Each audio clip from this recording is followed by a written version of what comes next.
എല്ലാവരും പറയും എനിക്കൊരു ആവശ്യമുള്ളപ്പോൾ എൻ്റെ അടുത്ത് ഒരു പട്ടി പോലും ഇല്ലായിരുന്നു, പക്ഷേ എനിക്ക് ആവശ്യമുള്ളപ്പോൾ എൻ്റെ അടുത്ത് ആകെ ഉണ്ടായിരുന്നത് ഈ പട്ടി മാത്രമാണ് എന്നുള്ളത്. സോ ഡോഗ്സ് പെറ്റ്സ് ആയിട്ടുള്ളവർക്ക് അറിയാം ആ ഒരു അഫെക്ഷൻ. ഡോഗ്സ് മാത്രമല്ല, എനി കൈൻഡ് ഓഫ് പെറ്റ്സ് ഒരു അഫെക്ഷനാണ്, അങ്ങനെ ഒരു അറ്റാച്ച്മെൻ്റ് ആണ് ആളുകൾക്ക്. കാരണം നമ്മളെ അൺകണ്ടീഷണലി സ്നേഹിക്കുന്ന വളരെ ചുരുക്കം ആളുകൾ, അത് നമ്മുടെ ഫാമിലി, അച്ഛനും അമ്മയും, അത് കഴിഞ്ഞാൽ നമ്മൾ വളർത്തുന്ന പെറ്റ്സ് ആയിരിക്കും കൂടുതലും നമ്മളെ അൺകണ്ടീഷണലി സ്നേഹിക്കുന്നത്.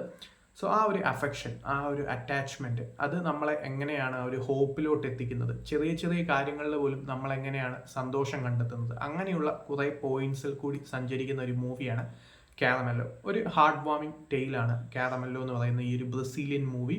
സോ ഒരു സിനിമ ഡയറക്റ്റ് ചെയ്തിരിക്കുന്നത് ഡ്രീഗോ ഫ്രീറ്റാസ് ആണ്. സോ ഈ ഒരു ബ്രസീലിയൻ സ്ട്രീറ്റ്സ് ആണെങ്കിലും ആ ഒരു എൻ്റയർ സിനിമയുടെ സിനിമാറ്റോഗ്രഫി ആണെങ്കിലും എല്ലാം തന്നെ നമ്മുടെ മൂഡ് അപ്ലിഫ്റ്റ് ചെയ്യാൻ നല്ല രീതിയിൽ വർക്കൗട്ട് ആയിട്ടുണ്ട്. പെഡ്രോ എന്ന് പറയുന്ന ഒരു സെൻട്രൽ ക്യാരക്ടറാണ് ഈ ഒരു മൂവിയിൽ ഈ ഒരു റഫേൽ വിറ്റി ചെയ്തിരിക്കുന്നത്.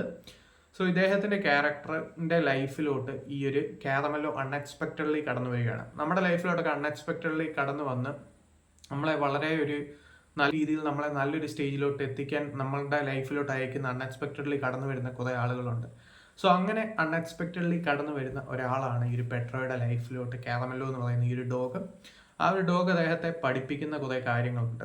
ഭാഗ്യം കൊണ്ടുവരുന്ന ഒരു ഡോഗാണ്. അതിൻ്റെ കൂടെ തന്നെ ആ സമയത്ത് തന്നെ ഒരു ലൈഫ് ചേഞ്ചിങ് ഡയഗ്നോസിസ് ആണ് ഈ ഒരു പെട്രോയുടെ നടത്തിയിട്ടിരിക്കുന്നത്.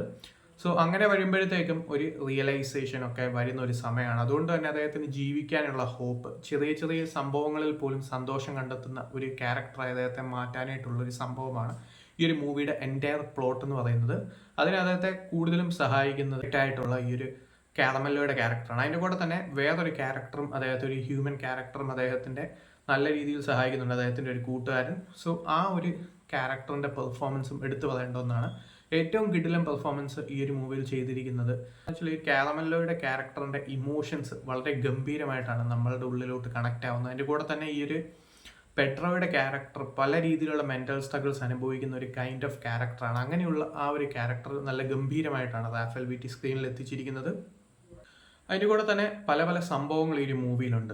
ചെറിയ ചെറിയ കാര്യങ്ങളിൽ സന്തോഷം കണ്ടെത്തുന്നത് എങ്ങനെയാണ്, നമുക്ക് ആ ഒരു റിയലൈസേഷൻ തരുന്നത്, ആ ഒരു ലൈഫിലെ ലെസൺസ് പഠിപ്പിക്കുന്നത്, അങ്ങനെയുള്ള പല പല സംഭവങ്ങൾ കൂടുതലും ഈ ഒരു പെറ്റ്സ് ഉള്ളവർക്ക് റിലേറ്റ് ചെയ്യാൻ പറ്റും. കാരണം നമ്മുടെ ലൈഫിലോട്ട് അൺഎക്സ്പെക്റ്റഡ്ലി നമ്മൾ ചെറുപ്പം തൊട്ടേ അല്ലെങ്കിൽ കൊച്ചിലെ തൊട്ടേ വളർത്തുന്ന ഈ ഒരു പെറ്റ്സ് നമ്മളുടെ ആ ഒരു സോഴ്സ് ഓഫ് ലവിൻ്റെ ഒരു സോഴ്സായി മാറുന്നത് എങ്ങനെയാണ്, നമ്മളെ അൺകണ്ടീഷണലി സ്നേഹിക്കുന്നത്. ഇപ്പോൾ നമ്മൾ ലവിലാണെങ്കിലും മാരേജിലാണെങ്കിലും ഇപ്പോഴത്തെ റിലേഷൻഷിപ്സ് എല്ലാം കണ്ടീഷണലോ ബെനിഫിറ്റ്സിനോ വേണ്ടിയാണ് കൂടുതലും വർക്കൗട്ട് ആവുന്നത്. പക്ഷെ നമ്മൾ അൺകണ്ടീഷണലി സ്നേഹിക്കുന്നത് നമ്മുടെ ഫാമിലി, അച്ഛനും അമ്മയും, അല്ലെങ്കിൽ നമ്മൾ വളർത്തുന്ന ഈ പെറ്റ്സ് ആയിരിക്കും. സോ ആ ഒരു പോയിന്റ് നമ്മൾ നോക്കുകയാണെങ്കിൽ ഈ ഒരു മൂവി ഒരു ഗംഭീര അനുഭവം തരുന്നുണ്ട് എന്നുള്ളത് ഈ ഒരു സിനിമയുടെ പ്രത്യേകതയാണ്. സോ ജീവിക്കാനുള്ള എല്ലാ ഹോപ്പും തകർന്നിരിക്കുന്ന ഈ ഒരു ചെറുപ്പക്കാരൻ്റെ ലൈഫിലോട്ടാണ് ഈ ഒരു ഡോഗ് കടന്നു വരുന്നത്. അത് അദ്ദേഹത്തിൻ്റെ ആ ഒരു എൻ്റയർ മൂഡ് അപ്ലിഫ്റ്റ് ചെയ്യുന്ന, അല്ലെങ്കിൽ നമ്മൾ കണ്ടുകൊണ്ടിരിക്കുന്ന പ്രേക്ഷകരുടെയും എൻ്റയർ മൂഡ് അപ്ലിഫ്റ്റ് ചെയ്യുന്ന ഹാർട്ട് വാമിംഗ് മൊമെൻറ്റ്സ് ഉള്ള നല്ല ഗംഭീര മൊമെൻറ്റ്സ് ഉള്ള ഒരു മൂവിയാണ് കാരമല്ലോ. നെറ്റ്ഫ്ലിക്സിൽ ഈ ഒരു മൂവി അവൈലബിൾ ആണ്. താല്പര്യമുള്ളവർ തീർച്ചയായിട്ടും വാച്ച് ചെയ്യേണ്ട ഒരു മൂവിയാണ്.